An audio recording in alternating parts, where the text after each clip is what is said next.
Good morning, good afternoon, and good evening, and welcome to episode 4 of season 2 of the World History and Geography GCast as presented by Smithsonian Institute. Today we're going to learn how to make law, and we're going to take a look at the Alaska Clause, so let's get started. Our objectives: we're going to detail the lawmaking process. We will also have a look at I'm Just a Bill on Capitol Hill, so make sure you check that out, posted on Google Classroom. It's a fantastic song, one of the classics, a chart topper, so make sure you check that out. It's going to be a really good supplemental to this. But also, we're going to, at the end of this, as well as the assessment, there will be a game to play. So make sure you follow directions posted on Classroom for that using iCivic's fantastic website that we'll try to use as much as possible as we round out this unit. And then, of course, we're going to explain the Alaska Clause. So let's first get started with the lawmaking process. There's a couple steps to it. So step number 1. It all starts with an idea. You got to have an idea if you're going to make it into a law. You can't it just doesn't just come out of nowhere. So the idea is hatched. It could be from the form of some constituent emails the lawmaker or the congressperson and says, hey, I've got this idea. I think we need to make this a law. I think we need to serve pancakes on Wednesday. All right. And that's my idea. I send it to the congressperson. They say, yeah, I'm a fan of pancakes. I like Wednesdays. Let's make it happen. So a Congress member is going to introduce that idea as a bill. They're going to type it up, Pancakes Wednesdays, sends it to the next step. It can be introduced in either house of Congress, right? So Congress having two houses, the Senate and the House of Representatives. When I have house lowercase, it doesn't mean one or the other. It's both, all right? It can be in either one. So it's going to be introduced to either house of Congress. And then the bill is going to get referred to committees in both the House and the Senate. They both have committees. There's a lot of them that have special kind of privileges that they're going to look at specific things. So the House is going to be looking at the context within their committees, right? So maybe they'll look at it as, so if it's the case of pancakes, maybe it's Health and Human Services, right, or Health and Urban Development. All right, so they'll look at that, say, oh, yeah, it's good for your health to eat pancakes on Wednesdays. So they'll look at it in that committee. The Senate Health Committee will look at it as well, and they'll take a look and see if it's a good idea or not. The committees are going to discuss the change, and they'll vote on the bill. Maybe they don't like that it's on Wednesday. They want it to be on Friday. It's a much more happier day. That way you can finish your day off with a nice pancake. There you go. All right, so the committees will discuss ideas. Maybe some guy said that Tuesday works better, and a lady comes up with the idea of Saturday. They compromise on Friday. They vote on it. They think it's good.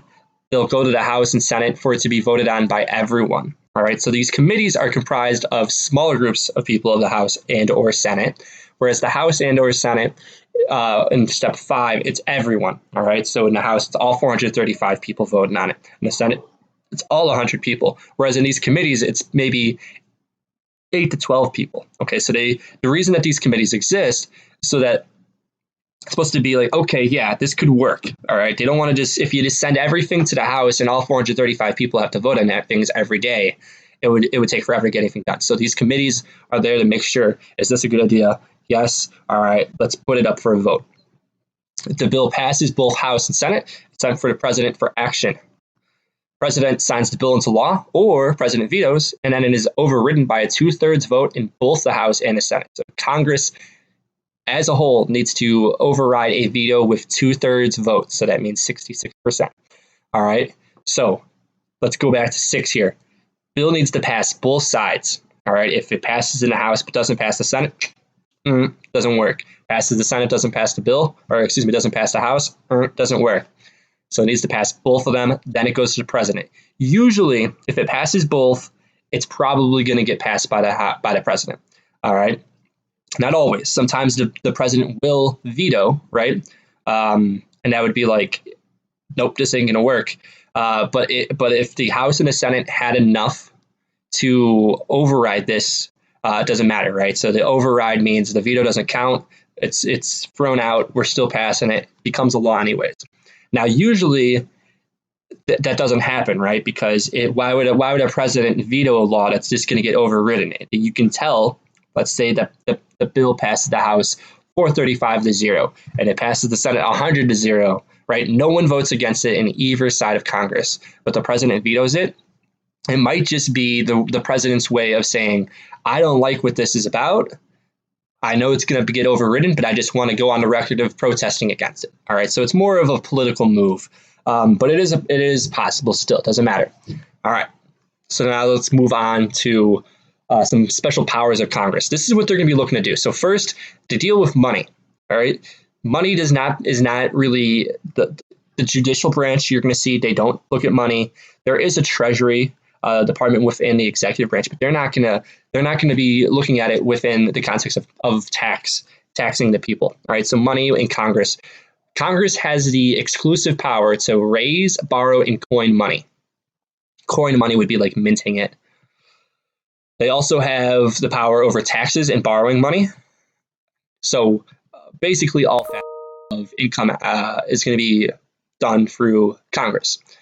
Going back again, both the Senate and the House have committees on financials.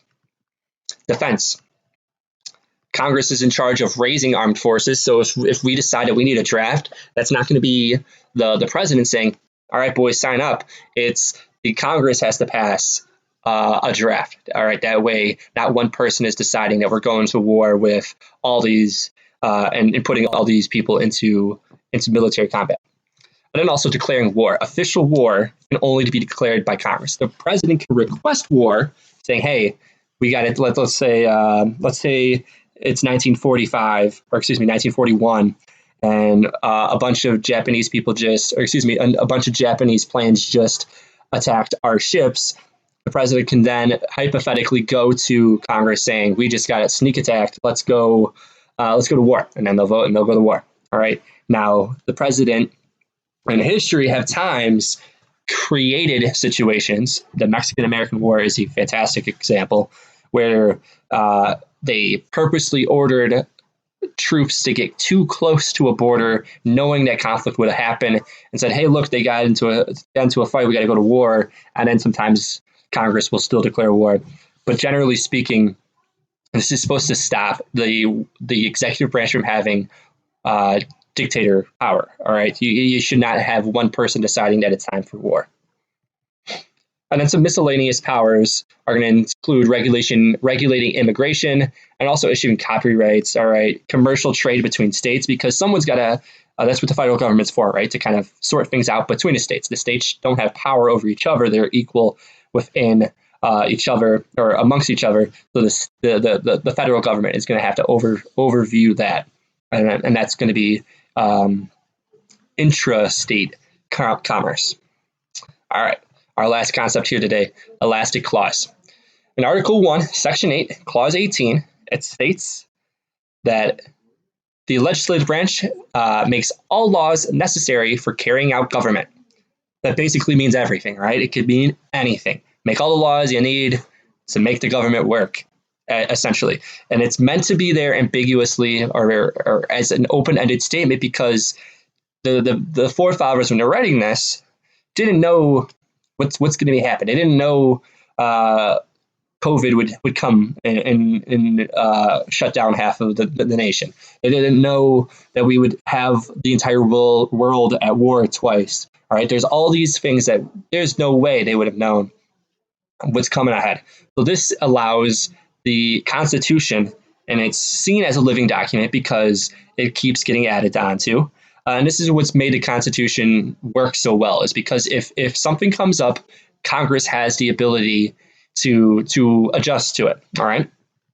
So there's two interpretations of elastic clause, and it's called elastic because it can stretch and get kind of really a really loose or open interpretation because it's stretched out, or really tight. All right, meaning like we're only going to look at things that are explicitly said in the Constitution, or maybe we don't need to expand government that much, but maybe in certain times you really need to expand government.